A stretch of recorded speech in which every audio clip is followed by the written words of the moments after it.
see, slideshow, come on. There it is. Now, probably you also see yourselves. So I'm going to minimize this window. Can you all see the screen now, the presentation?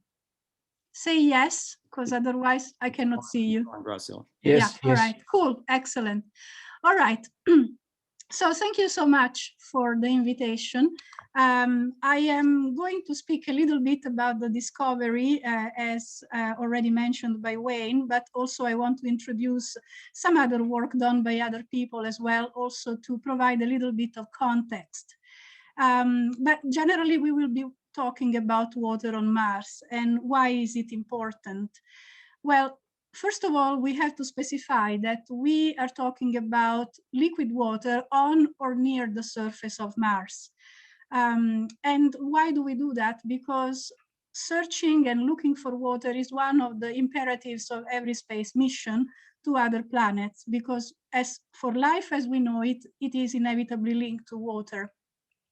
And by life as we know it, we do not necessarily mean this. And also we do not necessarily mean this. And where you can see this was from an Italian movie, which is a comical one, where the Martians are called mimimi, but in effect, they are just concretions, as we also actually have found on Mars. So just for a little bit of humor, we are not really thinking in terms of Martians when we talk about Mars in the sense of humanoids, but more along the lines of traces of past water, of past life as microbes, or traces of past life in environments that normally would not be associated to life on Earth. So let's see, first of all, who started thinking about water on Mars. There were early observations by telescope from Earth. Giovanni Schiaparelli and Percival Lowell, probably the most famous astronomers, who generated maps of what Schiaparelli, who was the first one to identify some linear long features, called canali in Italian. Now, canali in Italian means channels or valleys, but unfortunately was translated into English as canals, whereby the English meaning of the word canal usually signifies something which is human-made, artificial canals, whereas Schiaparelli never said that. And in fact, when he published some of his maps, this is one of Schiaparelli's maps, he also published in a paper that there are on this planet, traversing the continents, long dark lines, which may be designated as canals, although we do not yet know what they are. So he was aware that in the English language, the channels that he had seen, I canali, had been translated as canals, but he wanted to make sure that it wasn't clear what they were. And in fact, we know that he always thought they were natural formations or natural structures. Now, one thing that you want to see about this map, this was completely obtained through telescope observations, and Schiaparelli himself had to draw these maps several times because depending on the weather conditions on Mars, occasionally he couldn't see some features that he saw on other days. So it took actually a very long time for him to come up with a series of maps, of which this is one of the syntheses. One thing that I want to point out here is you can see that he put the south on top. North is south. And in fact, I will show later on where some of these features that are on this map relate to the geographic locations as we know that them now, following much more detailed observations. So following Schiaparelli's canals or discovery of canals, Percy Lowell in Flagstaff set up a telescope, and he also started observing Mars in very much detail. In fact, he created an atlas of features, of surface features on Mars. But his opinion was that this intricate network of linear features, otherwise known as canals, could only be made because of humanoid or intelligent intervention. So whilst his descriptions of the features observed are quite detailed, considering the instruments that he was using, it is, however, important to note that his interpretation of these features was not necessarily correct. And in fact, there were other astronomers in the US who at the time were publishing scathing reviews of his papers and his interpretation. We can still observe Mars on telescope, and this is one of the Hubble Space Telescope views, mosaics obtained for Mars. Again, also telescope observations, even with Hubble Space Telescopes, don't provide a lot of details. So that should give you an appreciation of the dedication of both Schiaparelli and Lowell, who were able to actually identify a number of interesting and real morphological features on Mars using the rudimentary telescopes that they were using at the time, at the end of the 1800s. Because even nowadays, with modern telescopes, even with the Hubble telescopes, these are really the views that we get. So it was really a work of love and dedication on the part of those two early astronomers. Nowadays, of course, we explore Mars using satellites. These are some of the first images of the surface of Mars coming from Mariner 9. This is the South Pole. Mariner 9 was flying close to the South Pole here. This is images collected of Olympus Mons. You can see the central crater here. And this is one of the valleys that probably would be part of one of the canali that Schiaparelli also observed, Nirgal valleys, as observed by Mariner 9. Now, clearly, with observations via satellite, everyone was able to dispel the notion that there was life or intelligent life on Mars. Clearly, you can see that it's a desolate landscape, and therefore also the fact that it's quite arid, and probably there isn't much water flowing through either. We know a little bit more with following observations. This is a mosaic from the Viking 1 orbiter, in which you see Valles Marineris here, Lune Planum, which is one of my study areas here, Crise Planitia, outflow channels here, and these are the Tarsis Montes. Olympus Mons, which is the largest volcano on the solar system, is somewhere in this side of the image, so you don't see it because it's not part of this mosaic. So with subsequent observations, we now more or less have a very good idea of the geography of Mars. This is a false color map obtained by draping images from Themis, which have a resolution of 100 meters per pixel on MOLA topography. And so we can very clearly see that the red areas are the ones of highest elevation, the blue areas are the ones where the elevation is much lower. And the first thing that obviously you observe is what we know as the Martian dichotomy, where the northern hemisphere, which is on top in our case, is a flat expanse, very smooth, at least it looks smooth at this scale. And the southern hemisphere is this impact, highly impacted surface, which is therefore much more ancient than the surface that we have in the northern hemisphere. So we call this the northern plains, and we call this the southern plains.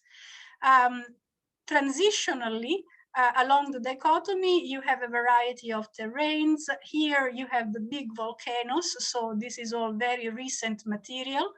And you have transitional zones here in Margherita Ferraterra, and also here Elysium Mons, it's another recent volcano here. By recent, naturally, we don't mean based on geological terminology. Recent on Mars is also 10 million years old. Now, let's have a look at the features that Schiaparelli found in his and depicted on his maps, and see where they correspond to with regard to the features that now we know actually exist on Mars. So the one that I found it easier to identify, Hellas Planitia, is this huge impact crater here, very deep, and corresponds to this position on Schiaparelli's map. Then we have Syrtis Major, which I also was able to identify over here. And we have Deucalionis Regio, I was also able to identify, which is located here, and I can find it there. Argyre, it's another impact crater here in the southern hemisphere. And then Elysium Mons, which Schiaparelli did not identify as a large feature, but definitely he recognized that there was a region here which had some peculiar characteristics. Mare Cimmerium, over here, it's generally this expanse of land. Mare Sirenum, which is over here, I identified there, corresponding to that. And Solis Lacus, which corresponds to this location here on Schiaparelli's map. And it was kind of difficult to find the features to see any correspondence, even though I have been working on Mars for the last 15, almost 20 years, because many of the features that were in fact observed and mapped by Schiaparelli do not correspond to any particular geomorphological feature.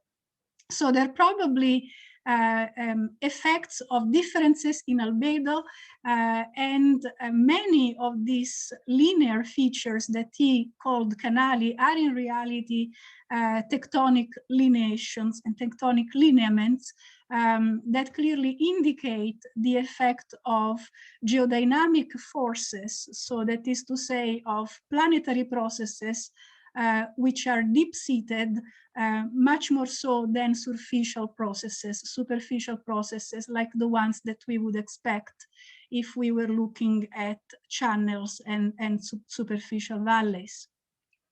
Having said that, though, even in this map, in the modern map of Mars, we can see some particular features that remind us of something that flows, like these outflow channels. And so, of course, we investigate those as being primary indicators of possible water activity on the planet. So why do we also look for liquid water on or near the surface of Mars? Because on Earth, for example, we know that the activity of water in eroding, transporting, and depositing sediments is one of the major processes whereby we can enrich the surface of a planet with important and useful metals. So there are geochemical processes which occur on the surface of Earth, which are in most cases driven by the presence of water. And so finding water on Mars also is one of the necessary prerequisites for future exploration of Mars and possible settlements for humans on Mars. So I like this image particularly, and here I want to thank Wayne, because this picture here with the biosphere and this picture here with the lithosphere are photographs that we took when we went to the Blue Mountains in December in 2020. That was an epic trip, and Anne and Eva were also there. But this, I prepared this figure just to show that there is quite a lot of interaction on Earth between the atmosphere, the hydrosphere, which is the water, ocean, lakes, rivers, the lithosphere, which is the rocks, and the biosphere. And all of these spheres, in fact, are characterized by the transfer of energy and matter among each other. And all of these processes are the ones that lead to the enrichment of the superficial part of the crust of Earth into those elements that A, provide nutrients for life, and B, also enrich mineralizations to the point that they become useful resources for us. And this is, for example, a cross-section of a typical soil on Earth, in which the regolith is the part that is composed of broken material from the rocks underneath, and it gets progressively reworked, mostly by fluids like water, meteoric water flowing through the subsurface, and then enriching the upper layers of the soil so that these upper layers of soil fractionate particular elements that are useful both for us as natural resources and for life as we know it in terms of nutrients. And this is one example from a paper published recently of a soil profile in a particular region of China where there are particular accumulation of rare earth elements, which are very, very useful in industry. And that's that process whereby you have rocks, the rocks are fragmented, fluids like water circulates, leaches elements, and deposits these elements as mineralizations towards the surface. Now, does that exist on Mars? Well, not really, because Mars is a hyperarid desert, which means that we have to look for water really very carefully, and also that there may not be so many resources to the extent that they're readily usable by humans. If we are thinking also along the lines of future settlements. So why do we say that Mars is a hyperarid desert? I mean, we all know that Earth and Mars were formed close to each other, essentially in the solar nebula, and were therefore formed probably by building blocks that were similar in terms of their chemistry, composition, etc. But we know, for example, that at the present day, and I want to remark that this image is not to scale, it's just for illustration purposes. At the present day, if we take all the water on Earth and we distribute it uniformly globally around the planetary sphere of Earth, this water would form a layer of water which would be 2 kilometers high or 2 kilometers deep, if you want to use that word. Whereas on Mars, the same process would create a film of water around the planet only 10 to 40 meters high. And this range of estimates is because depending on the kind of modeling you use, and that's from various authors. And so we call this unit, this 2 kilometers for Earth and 10 to 40 meters for Mars, the total modern water is expressed as global equivalent layer, where essentially you imagine of taking all the water on the planet, wherever it is, and you spread it uniformly around the planet. On Earth, we know that the water comes from the oceans, the rivers, the polar caps, there is groundwater, so all of this is considered. On Mars, the water is mostly concentrated at the polar caps, so that's where you're likely to find your water is condensed as ice naturally, and you also have some surface or subsurface ice, very shallow subsurface ice at the mid-latitudes. So all of this water, when you get it together, forms this global equivalent layer no more than 10 to 40 meters high. So you can already see that Mars is different than Earth at the present day. What about the past? We calculated, or it's been calculated, that if Mars had had the same evolution, geologically speaking, as Earth, in the past, Mars should have had at least 1 to 1.5 kilometers of global equivalent layer. But the fact of the matter is, instead, that when we take into consideration a number of different lines of evidence, we were able to calculate that the early Mars would have contained a global equivalent layer of around 500 meters. You would be stretched to think that this was 1,000 meters. So even early Mars was in fact already at the time relatively less hydrated than planet Earth. And there are a number of reasons for that. How do we come to this value, essentially because we know from the Martian meteorites the type of gases that exist in the meteorites themselves. The isotopic ratios of these gases as well gives us an idea of the processes of degassing that the planet underwent throughout the geological time. We also can calculate how much volcanic gases would have been emitted into the atmosphere from volcanic activity. And we also know from observations, including the MAVEN experiment, the rate at which the Martian atmosphere is lost into space. So when we take all these things into consideration, we can calculate that from early Mars, around 4 billion years ago, to the present time, Mars must have lost from its atmosphere around 500 meters of GEL, of the global equivalent layer of water. And that is a very good mass balance. Actually, it balances everything, all the calculations very well. However, we know from a lot of other observation that early Mars must have been much wetter than what we observe now. So it must have contained a lot more water. Where has that water gone? If we base our analysis only on the models that I mentioned before, meteorites, amount of volcanic degassing, how much and rate of degassing of loss of the atmosphere into space, all of these values are perfectly balanced, but the evidence on the surface of Mars tells us that in the past, Mars occasionally had free water flowing on the surface, so there must have been more water on Mars. So where has it gone? What is this evidence that tells us about the water on Mars in the past?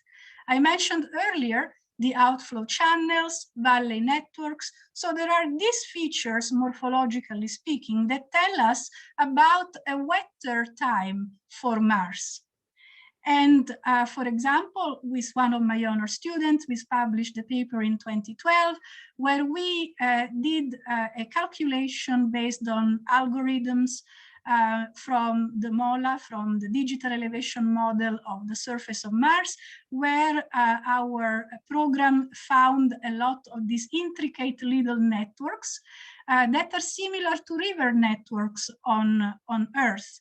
And then we continued to be specifically working in this area, and we in fact demonstrated this particular valley network as having been carved by flowing water. Other studies, however, have done the same. This is a study by Hinek et al., published in 2010, in which also you can see all these red and blue lines showing the marks of valley networks. Valley networks which on Earth usually represent fluvial activity, fluvial networks. Other evidence of past water on the surface of Mars are, for example, paleolakes. This is the Holden crater, which a friend of mine worked on and published a paper on in 2005, and she demonstrated that this impact crater had in fact been filled by fluvial sediments. So it was like an old lake system. And this is one figure from her paper in which she also was able to present a block diagram showing a delta. So this is the rim of the crater, a first delta and a second delta. So these are all sedimentary deposits which, when found in this shape, indicate that they have been deposited into a standing body of water, for example, a lake. Other evidence of fan deltas, for example, in Jezero crater, which is where Perseverance rover is now. This is the western fan over here.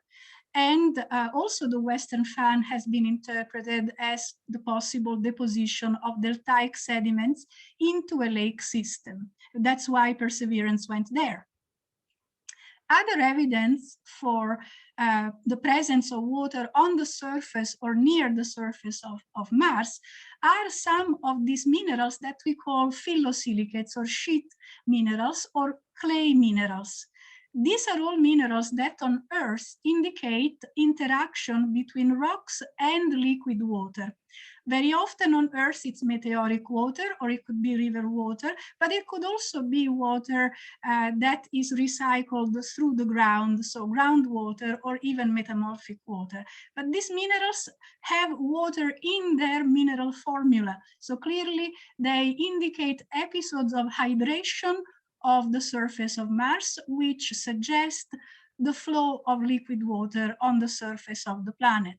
And all of these color-coded maps indicate particular types of minerals that belong to that category of hydrated minerals. How do we find these hydrated minerals? Because both on all the rovers and on satellites, there are infrared instruments that actually are capable of detecting the spectra, infrared spectra coming from the surface, and by the shape of that spectra can tell which type of material that those spectra are caused by. And clearly all of these spectra are ground-truthed on Earth with laboratory data.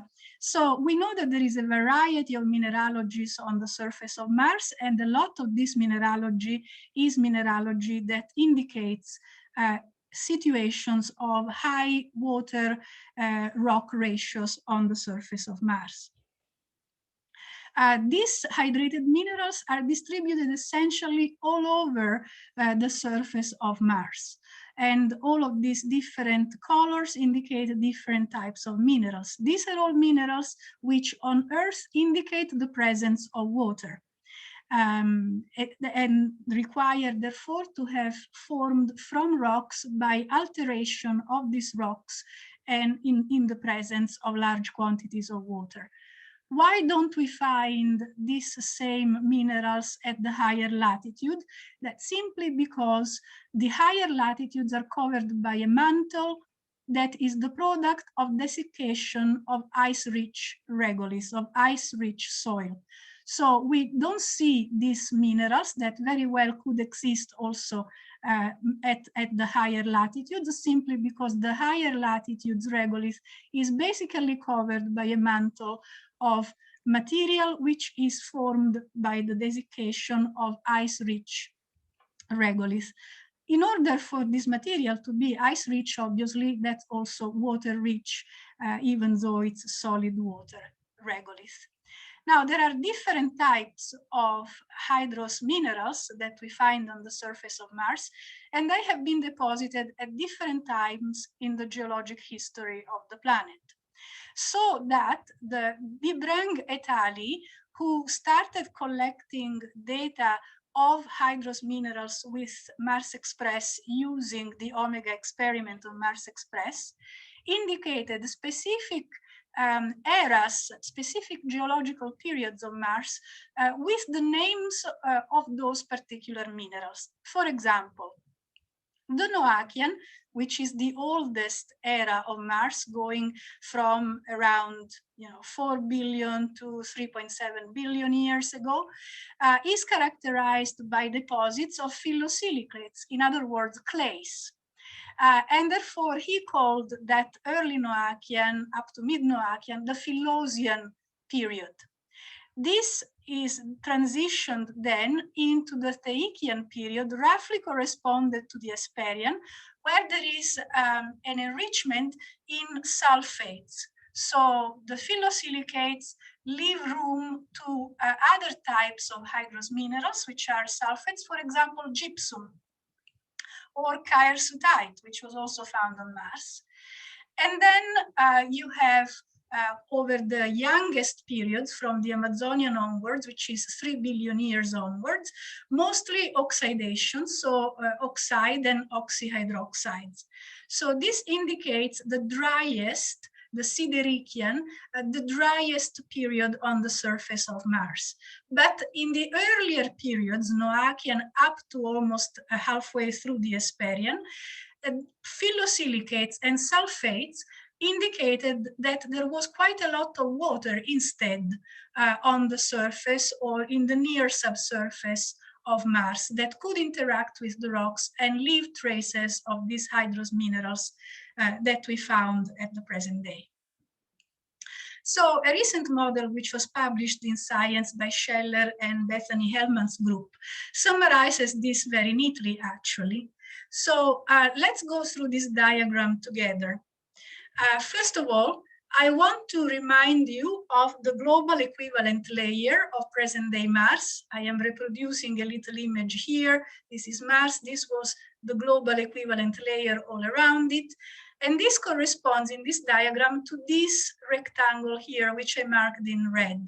So this is the global equivalent layer, also mentioned here in this model, and it represents all the water on the surface of Mars, which may be slightly liquid, as in it partly melts, then goes into the atmosphere, sublimation from the polar caps. So this is what's currently happening on Mars now, and it's given by this GL here. But we know that from the atmosphere, the water readily escapes into space. And we know that at the present time, there isn't a lot of volcanic activity that can act as an input back into the atmosphere. We also know that in the past, there was a lot of liquid water that has been used by the rocks in order to form these hydrous minerals that I mentioned earlier. And therefore, Scheller et al. Are arguing that a lot of the water that we hypothesize must have existed on Mars, because otherwise those valleys, those valley networks that we saw, the lake system could not have happened, progressively has moved into the crust to form those hydrous minerals that have been progressively buried also under the crust, to the extent that there was quite a lot of this hydration happening during the Philosian, so during the Noachian, when those clay minerals were formed massively. And then later on, less and less water was available, so you would have still a little bit of volcanic activity, which emits sulfur in the atmosphere, a little bit of water still circulating so that you have the formation of hydrous sulfates, up to getting to this point in time, the present time, if you want, where there is no longer a lot of water, and therefore there is no production of hydrous minerals in the crust. So that there has been this progressive process of dehydration of Mars, but where a lot of water is possibly contained in the crust in the form of these clay minerals, hydrous minerals. Now, we obviously will find it very difficult to extract water from minerals, though it's a possibility that it's also being considered, for example, on the moon. But the presence of those hydrous minerals clearly allowed us to have an idea of the fact that Mars has been evolving towards the current hyperarid state, but that there may be reservoirs of water because in the past Mars was wetter. And so we, particularly with my team, are looking for water in the subsurface, wherever it is, in a form that is still as water, either pure ice or liquid water. And so I have been involved in a couple of experiments with Mars Express, one with the high-resolution stereo camera, which observes the surface of Mars, and the other one with the Marsis team, which is the ground-penetrating radar experiment team, where we explored the subsurface of Mars, particularly to map the distribution of ice and water. So before I talk about that, I want to show again a map of Mars so we remember where we are essentially. Remember the dichotomy, northern plains, southern highlands, Hellas Planitia, you met it before, Isidis Planitia here, Elysium Mons, you also saw before. Chryse Planitia is this depression where all the outflow channels water debouches from the south. These are the big volcano regions. This is Lucus Planum, where I also worked with the Marsis team, and a new crater, which is not a new crater, but was named after Schiaparelli, which of course was not known as Schiaparelli on Schiaparelli's maps himself. And we also worked in this area. So I will be presenting some data very, very quickly of my work and my team's work in these areas here, which are mentioned in this map. So with the processes at the surface of Mars, which form that regolith that leads then to the possibility of liquid water to flow through the rock and then extract elements and enrich the surface of particular minerals.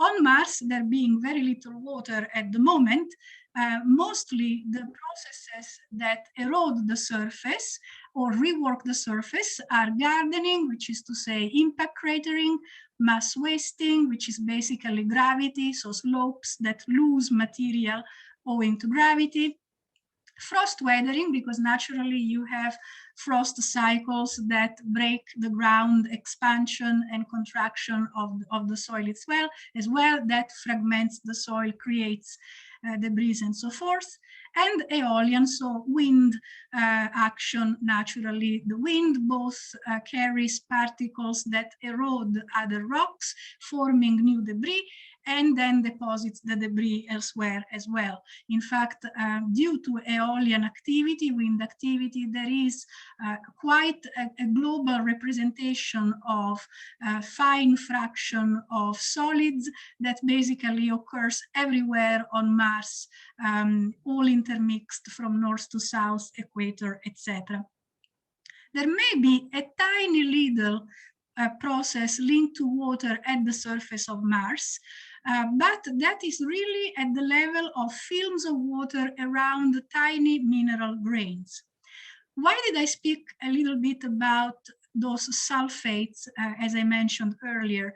Those are hydrous minerals, but their presence, also the presence of salts, allows for ice in the soil to melt in part and so that there is a film of liquid water that forms around these salt grains, and in this way you form brines, you form hypersaline solutions. And this has been actually documented, for example, in one of the latest papers by Bishop et al. That was published earlier this year, where you can see these features, these bluish features, which are like material that flows downslope. We call this recurring line, and they are probably formed by this process whereby salts on the surface and in the subsurface of Mars can actually dissolve part of the ground ice, so that then this ice, once it's melted, forms a liquid water film around the particles themselves, and this eventually destabilizes the surface, and you can have some flow, which is recognized in these lines here. This process, which we call a process of deliquescence, is extremely important, and it's the key to our discovery, which I will mention a little bit later on today. So the principal agents of reworking the surface of Mars, which, as I mentioned already many times, is very important if we want to explore where there could be liquid water, where there could be life, where there could be resources, are impactors, as I mentioned before, gardening effects, ice, frost cycles, wind, aeolian cycles, and a little bit of water where it actually can be formed, only ephemerally, of course, not permanently, when ice can melt because of the presence of salts in the soil itself. So even though we have these four agents of the working of the surface of Mars, which are very different than what we saw for Earth, impactors, winds, ice, and some water, which seem to be unrelated to each other, in reality, there is always some exchange between the surface, the solid surface, the atmosphere, water and ice on Mars, as documented, for example, earlier, as I hope to have demonstrated, by the fact that there are hydrous minerals on the surface of Mars, which clearly indicate that there is action and some interaction between the solid part of Mars and the H2O-rich spheres of Mars, which is mostly the polar caps, so ice, but also some tiny amount of water where it can exist, where there is high concentrations of salts. So how do we study, expecting these to be the processes that we want to study, how do we study them on Mars? Naturally, there are a lot of rovers now on Mars, so there are landing sites where there is direct observation of what's on the surface. We had also started studying Mars with meteorites, so we have fragments of actual samples of rocks and surface of Mars in our hands that have been studied. Or we can observe through objects which are orbiting around on satellites which orbit Mars. So we can observe the properties of the surface materials. And we can observe also the properties of impact crater ejecta in the same way, and the ground penetrating radar. So with the ground penetrating radar, we have a way to penetrate through the surface and observe what's in the subsurface. Now, I have not worked yet on landing sites. I have done a little bit of work on meteorites, but our team mostly has focused on thermophysical properties of surface materials, ground penetrating radar, and impact crater ejecta. So very briefly, I will present some of our results. Let's start with the thermophysical properties of surface materials. This is mostly work that they have done in collaboration with Dr. Erita Jones, formerly at ANU, now at the University of South Australia. This is in fact a map, a global map of Mars that was produced as a result of Dr. Jones's PhD thesis, and which shows the distribution of the finer particles on the surface of Mars. So what you have here is a map of the type of surface materials, be they sand, dust, particles of ice, cemented material, as determined using thermal inertia and albedo values obtained from the thermal emission spectrometer data archive. So this was unsupervised algorithmic classifications, and it's the most comprehensive map of surface materials, which also now is part of the JMars repository, so everyone can actually get the map and the data. Here, what I want to show particularly is that in the southern hemisphere, you have the largest concentration of finer grained particles, so mostly dust, whereas the northern hemisphere plains are mostly covered by larger grain materials, for example, up to sand grain sizes. And you also have finer materials on the big volcanoes, which are here and near the surface dichotomy in the transition zone here. If you go towards the poles, North Pole here and South Pole here, you have further commingling of very tiny particles, dust particles, with ice. So here you expect to find ice in the ground, or ice cemented ground, as well as also towards the North Pole, where that has been in fact confirmed by the Phoenix rover. Each color represents a different class of material with different characteristics of albedo and thermal inertia, and therefore with different grain sizes. This map is also very important because when you want to land something on Mars, you have to have an idea of the type of material you'll be landing in. Very fine dust obviously can ruin equipment, your electronics, and also you have to have an idea of how deep the softer layer on the surface of Mars is, because ideally you want to land on something which is rather solid so that your rover does not sink into, into an ocean of dust. So it is very, very important to have a global map such as this. This is just a table that shows you the different characteristics of the classes that are here. Now, we also studied in much more detail the Schiaparelli crater region as well, where we find quite a variety of data in terms of thermal emission imaging system thermal inertia values. And also where we could find quite a lot of CTX, which is context camera brightness and thermal inertia values as well, with the context camera actually providing a great resolution up to 6 meters per pixel. So when we did a finer work, particularly on this region, using the same method on different data set, higher resolution data set, we were able to determine additional thermophysical classes, which allowed us to also very finely establish the type of material and the grain size of the material, which is specifically in this region of the Schiaparelli crater.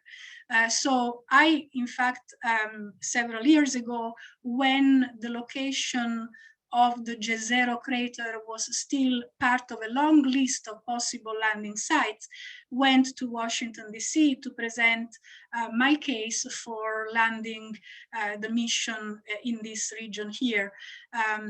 Of course, there were a lot of presentations and a lot of different proposals, so Jezero was chosen at the end, but I still think that this particular area and Schiaparelli crater in general is quite promising, particularly in relation to finding specific hydrated minerals that may shed additional, that may provide additional information on the hydration state of the crust, of the old crust on Mars.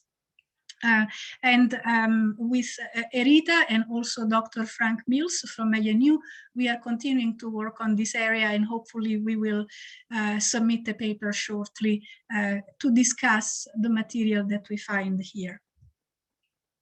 With impact crater ejecta, again, this is also part of the work that Dr. Jones does with working with thermal inertia and albedo classes of materials.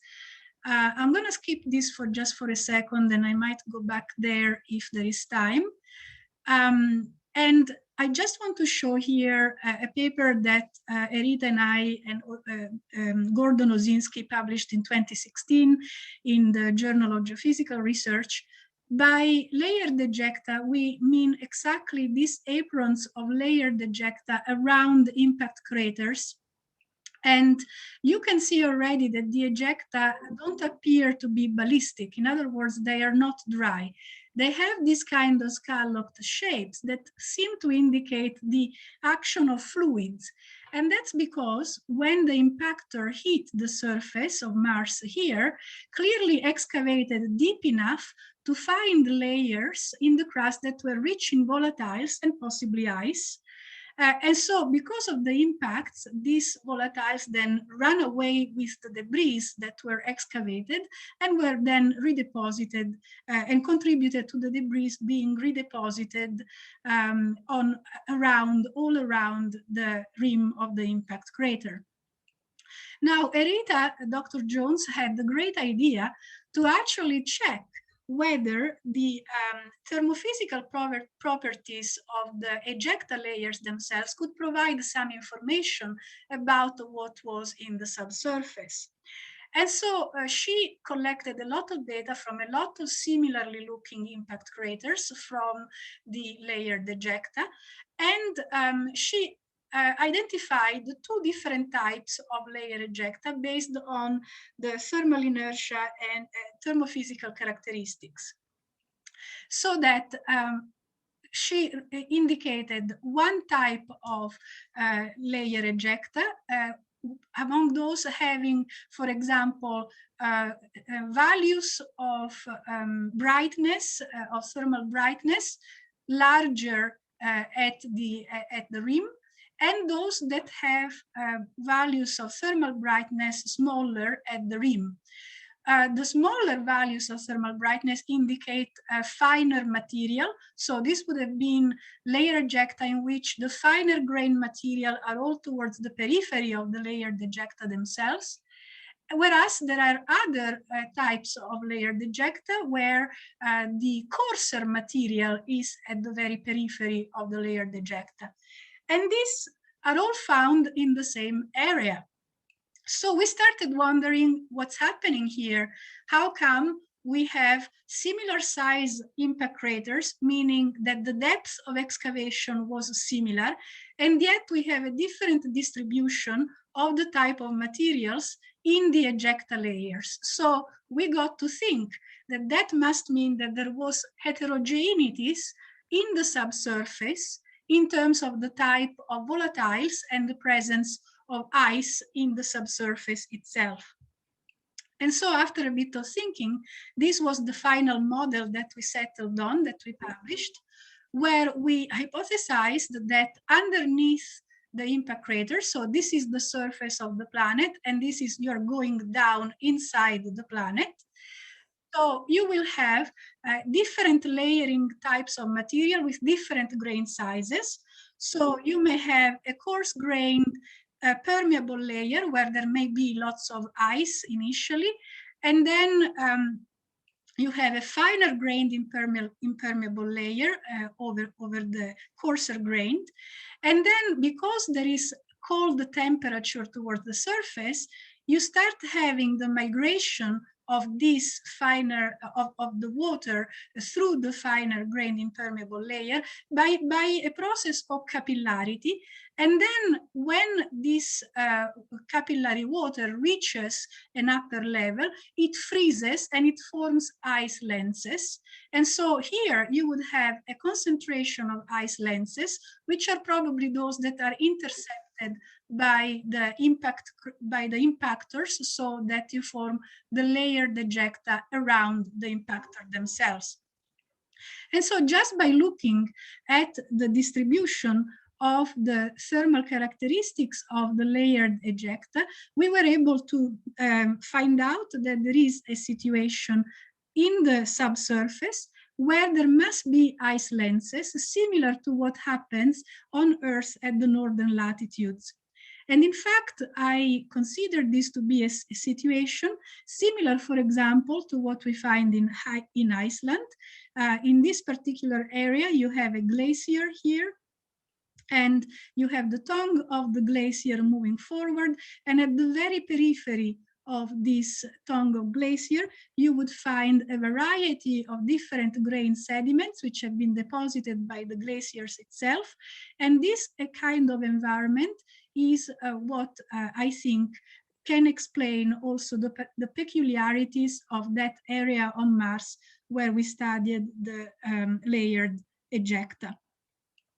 So Mars has been quite varied. If you start looking at very fine scale at different regions of Mars, you actually find a planet that is quite diverse, has had a lot of diverse geological and climatic processes happening, and it's really up to us to reconstruct the evidence that we have in order to figure that out. But the evidence is there. Now, with the ground penetrating radar, we are actually actively looking for ice and liquid water in the subsurface.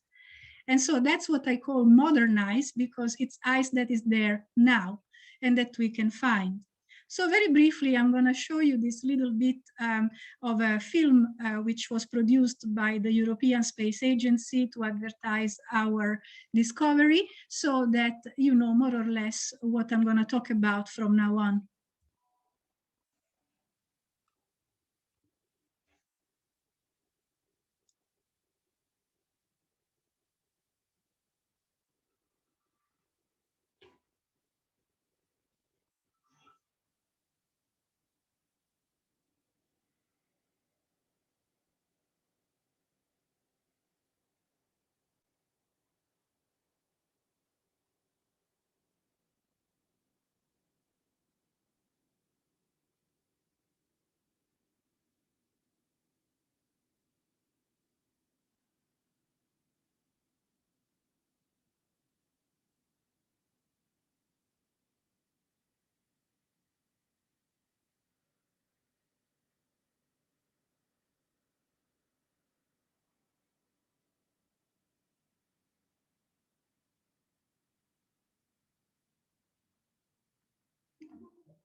All right, and so that basically was after the publication of our paper in Nature Astronomy, where we announced that we found 4 water bodies below the South Pole of Mars.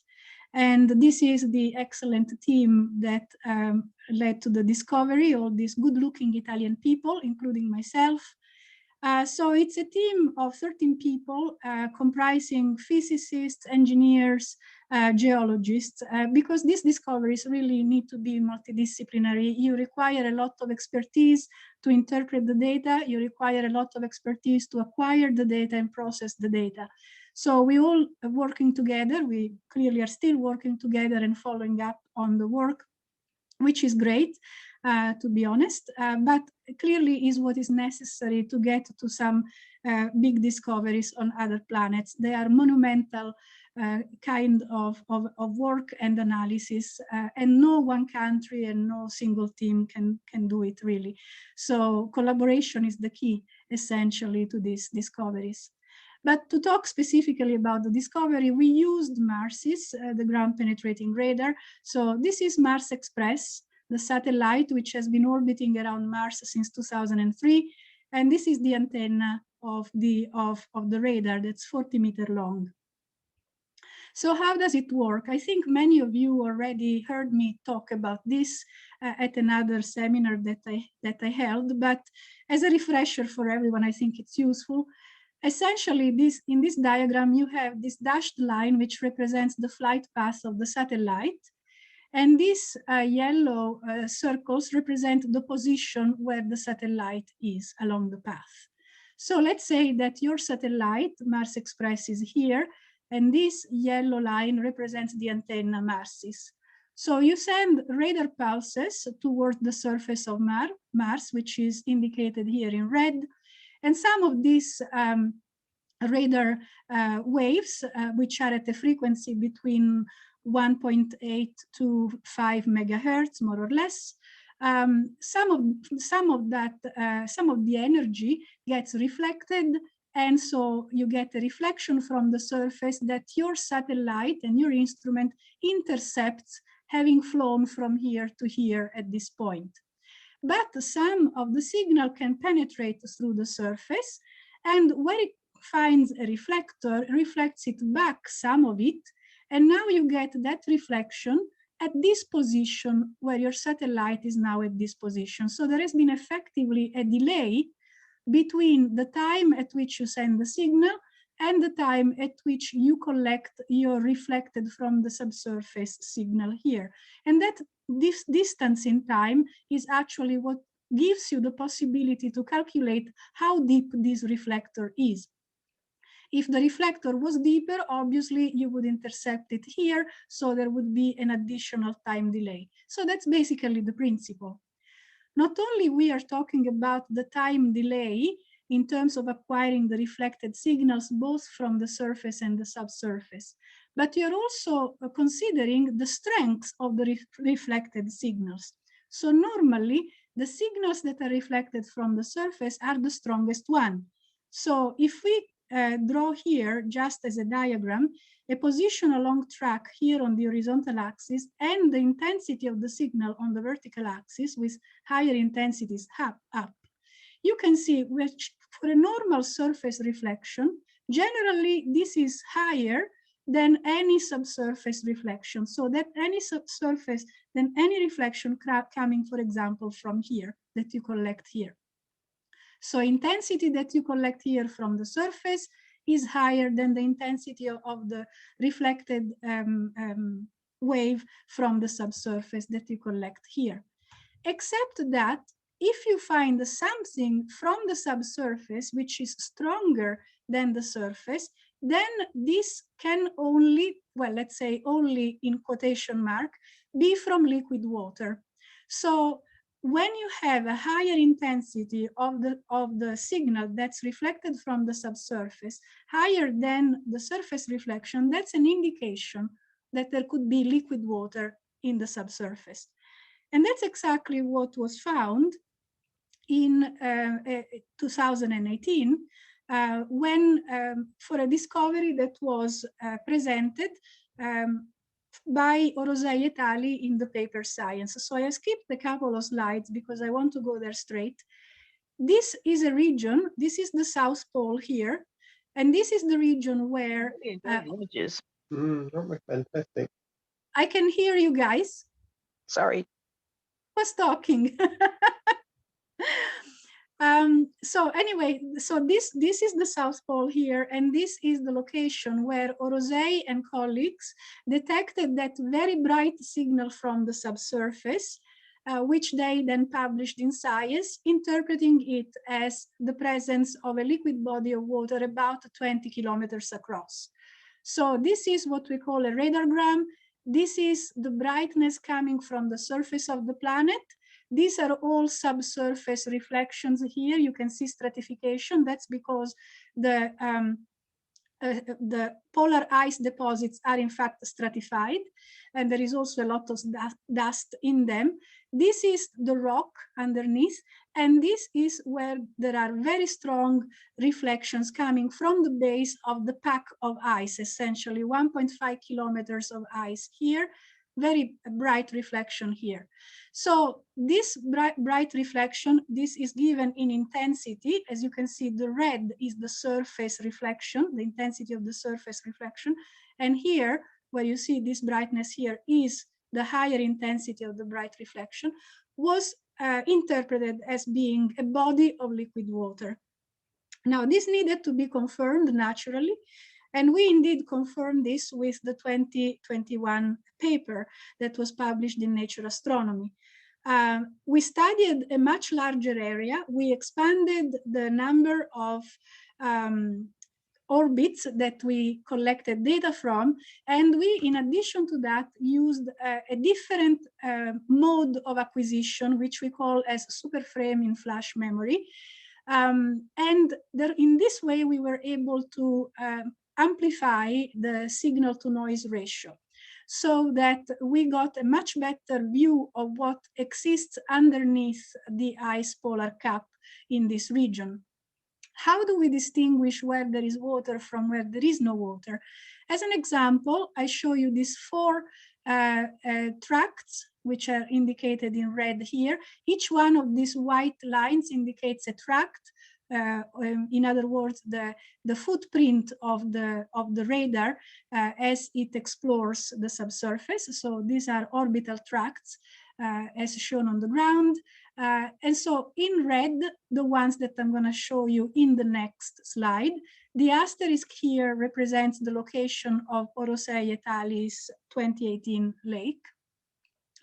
And these are a number of parameters that we calculated from the signals. So we have the brightness, the intensity, we have the acuity, and we have the variability of the intensity. And these 1, 2, 3, and 4 basically are the representation of those four tracts that I showed in red in the previous slide. All of the data that are shown in these diagrams above these red lines are characteristics of no water in the subsurface, whereas when you have these types of diagrams, you have water. Essentially, what does it mean? This is clearly a peak in red, a peak of intensity from the subsurface, which is higher than the surface reflection, which is given in this case by the black line. So here, along those two tracks that we saw before, we have clearly very high bright reflections from the subsurface. In addition to that, you also have a high level of acuity for the signal coming from the subsurface relative to other locations. What is acuity? Acuity basically is how sharp the signal was. So not only we have a very bright signal, but we also have this signal so sharp that clearly indicates a very flat, smooth surface, just like the one you would expect for water instead of rock. Rocks have lots of asperities, they are much rougher. So also the acuity, this sharpness, confirms, consolidates, and corroborates the initial interpretation about the highly brightness signals. In addition to that, also the variability is very narrow in this area, further indicating that you have very sharp signals. And that on Earth as well has been indicated to mean that there is liquid water, as opposed to this other situation. So because of all of this evidence, not just one evidence, but all of this that we obtain from our signals from exploring this region in the South Polar region of Mars, we came to map these areas in blue, which have very high brightness. This is the central liquid body of water that was also reported by Orosei et al. In 2018, but we were able to define its shape much, much better. And we also could determine that it's bigger than it appeared initially. So it's like 30 kilometers in this direction, 20 in this direction. And in addition to that, we found other areas of wetness all around that also have a threshold of permittivity, that is brightness, that is reflectance, that indicates liquid water. These are smaller, around 10 kilometers across each, but they are there. So there appears to be evidence for bodies of liquid water underneath the South Polar Cap.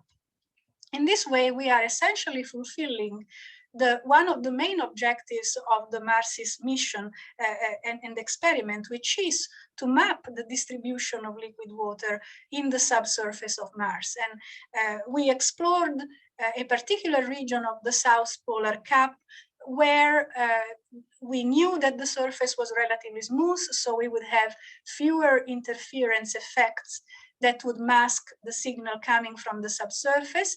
We expected that there could be liquid water at the base of thick ice, because that's the case also in Antarctica. And so through perseverance and going through a lot of data, through decades of data acquisition and processing and research, and clearly also a lot of luck, the team, including myself, modestly, with a very tiny contribution, was able to find these liquid bodies of water. And this is the surface of the ice. Essentially, the liquid bodies of water are represented now in the geographic location where they would be, with that shape that it's showing you in the light blue. And if we look at it three-dimensionally, this is the surface, and the liquid bodies of water would be at the basement. So this is the rock, around 1.5 kilometers deep from the surface. All of this in between being ice and dust as well. There is about 15% of dust.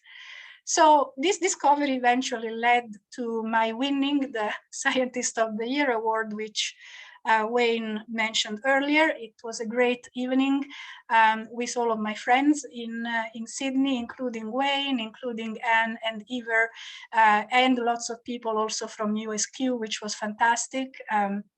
Certainly USQ supported my presence at the awards, but clearly not just my win. It is a team effort, and it is an effort that has been going on since 2005. And I should also mention that the area of search where we eventually found the lakes was initially pinpointed by Professor Giovanni Picardi, who designed the ground penetrating radar, but who unfortunately did not live long enough to assist and participate in the discovery, even though he is the person that initially went through all the surface morphology data in order to find the smoothest possible surface around the South Polar region. So what comes next?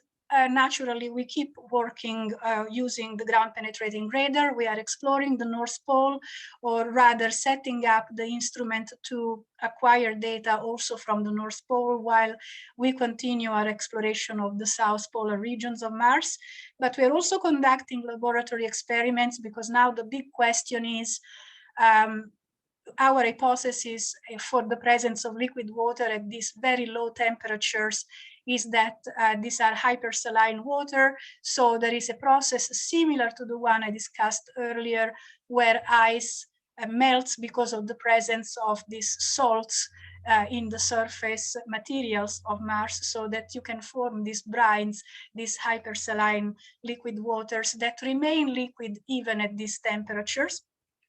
But we are continuing to run laboratory experiments using also other materials, and we are also continuing to work on the electromagnetic properties of different types of ice, dust, water configurations to discount, or to rather explore how there could be the possibility of constructive interference of the signal, which has to also be discounted, which in the case of our discoveries has already been discounted, but we should also explore and analyze in other parts of the polar cap. So the work for us continues with the ground penetrating radar. But naturally, I think everyone is curious about what the latest missions to Mars are doing. And so, since I mentioned earlier J0 crater, I showed this. This is basically the crater itself. This is for scale 25 kilometers. So this is about 50 kilometers in diameter, more or less. Here you see a kind of valley over here, which discharges this kind of material into the crater itself. So this has been considered to be a fan delta. And that's why basically with the Western fan, the star indicates the position of Perseverance now. So the exploration basically is around this fan delta. What lies in the future? Well, we're always hoping to see humans on Mars, but until then we have wonderful imagery coming from Persevere, the rover itself. This is a 360-degree view of the landing area, and which I took from NASA archives. As you can see, the fan is obviously the mountains in the distance, which are the objective of the research. I wish we were so lucky to see the first humans on Mars. Might not be in my lifetime, but certainly the work that we are doing will one day lead to that, hopefully. And with this, I thank you, and I stop sharing the screen so you can see me. Thanks very much, Graziella. I think we've got a few questions as well, maybe not over that. Oh, okay, they are in the chat. 10 minutes, yes, just check the chat. I probably won't go off mute straight away, but there is a little bit of a debate about the model. I think if you look at where Alice Gorman starts conversation, it's probably the best place to start. Yes, so the first one was a question from Alice about the height of water, so the global equivalent layer of water for the moon. I have not come across the literature, but I'm pretty sure that it has been done because it's not very difficult to do. The thing is that, however, the moon is much smaller than Mars, and clearly it would have lost all of its water very, very early on. So that because Mars is a smaller planet than Earth, its gravity is much lesser than Earth. So molecules which are light, like the molecules of water in the atmosphere, tend to escape to space. With the moon, this process is magnified even more. So while initially there certainly would have been a lot of magmatic activity on the moon, which would have caused the degassing of the moon, which means that, lots of water vapor getting from around the moon from the interior, that water would have escaped very, very quickly. So there probably at any given time there would not have been a lot.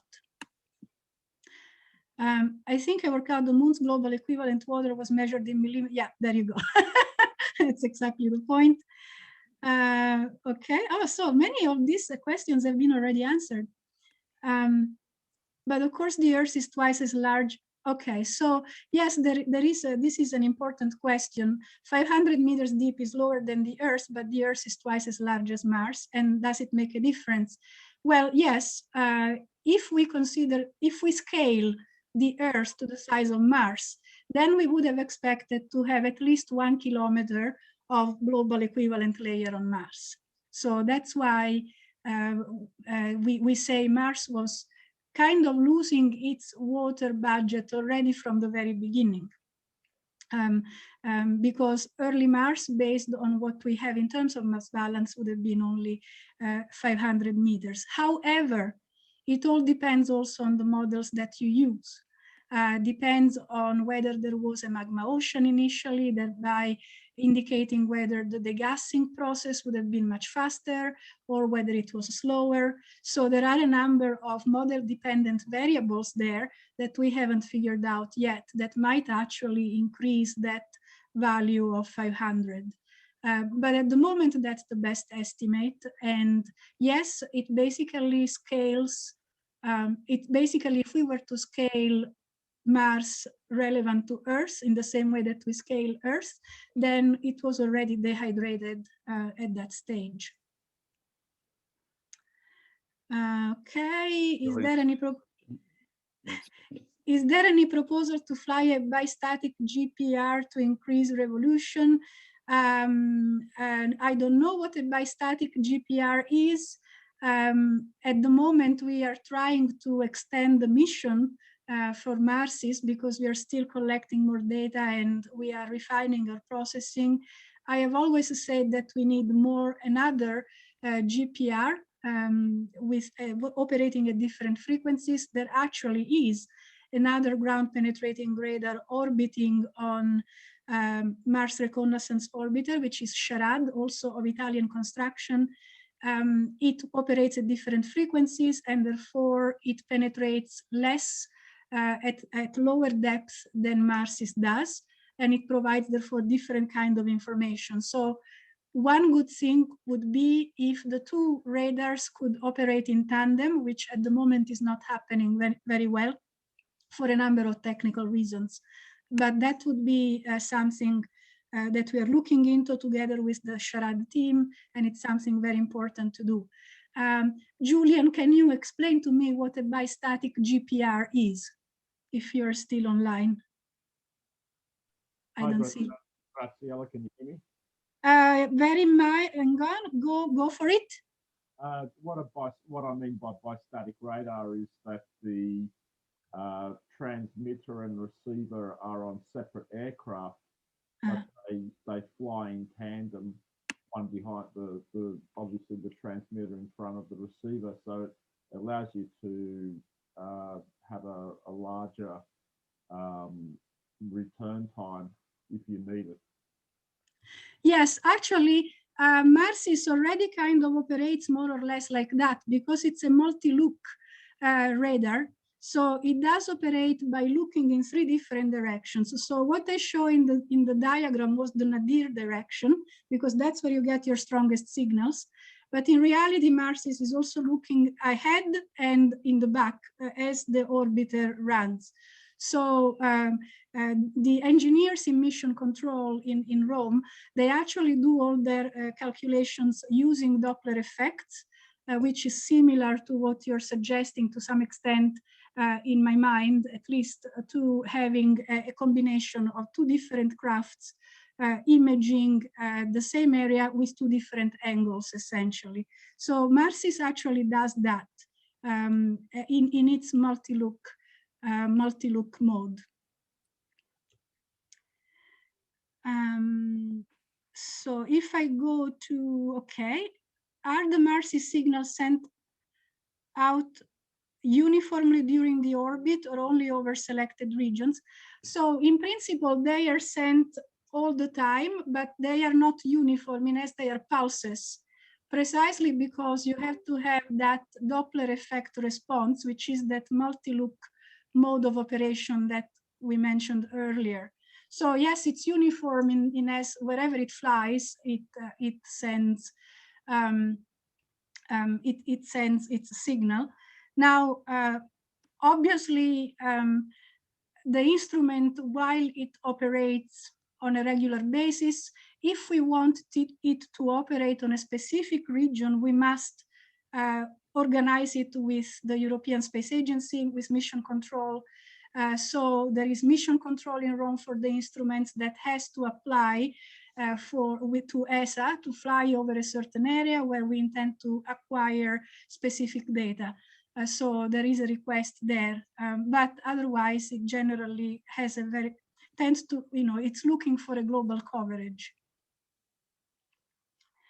Is this water accessible? I assume by this water you mean the liquid water that we found at the South Pole at the base. So there is 1.5 kilometers of ice/dust on the top, so it's not readily accessible.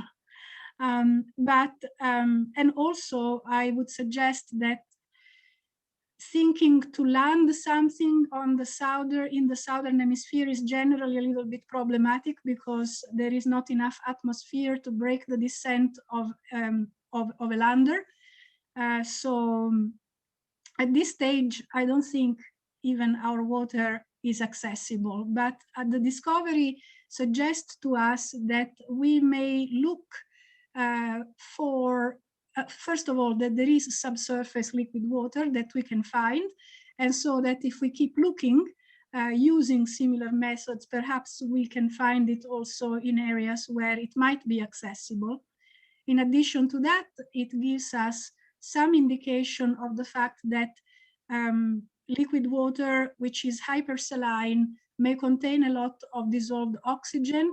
And so that there may be also some specific microenvironments where life might be possible, maybe in these hypersaline environments if they are located also elsewhere.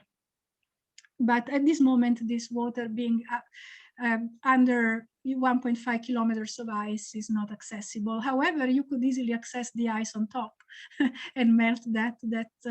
That would satisfy some of the requirements for the need for water, I suppose. Can similar mapping be done on the north? Yes, definitely. We are planning to do that. So going back maybe also to Wayne's question, we have to request particular orbits on the North Polar Cap now. So Mars Express flies in circumpolar orbits, but in order for us to be able to collect the data that we need to look in the subsurface at the frequency between 3 and 5 megahertz, because 1.8 we get the ionospheric interference, we can only fly over those areas at night. So the flight path has to be negotiated specifically, but we have requested, especially since Mars Express has extended the mission also, I think thanks to our discovery, they know that we want to do more. So we are planning flyovers the North Polar regions for the same reason, so that we hope to acquire data there in the same modality and processing the data in the same way. So hopefully we'll find something. From James O'Connor to everyone, go USQ. Okay. Alan, okay, thank you, Alan.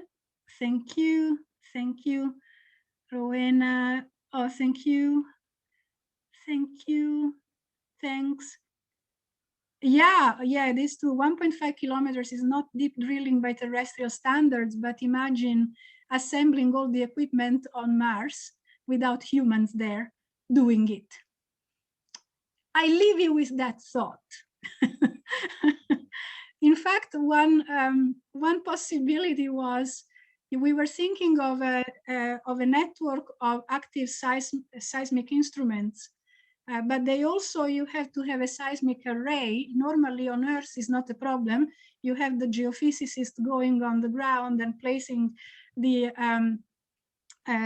instruments, in an array, but it's not easy to do that on Mars if you don't have a human there and assembling all the instrumentations.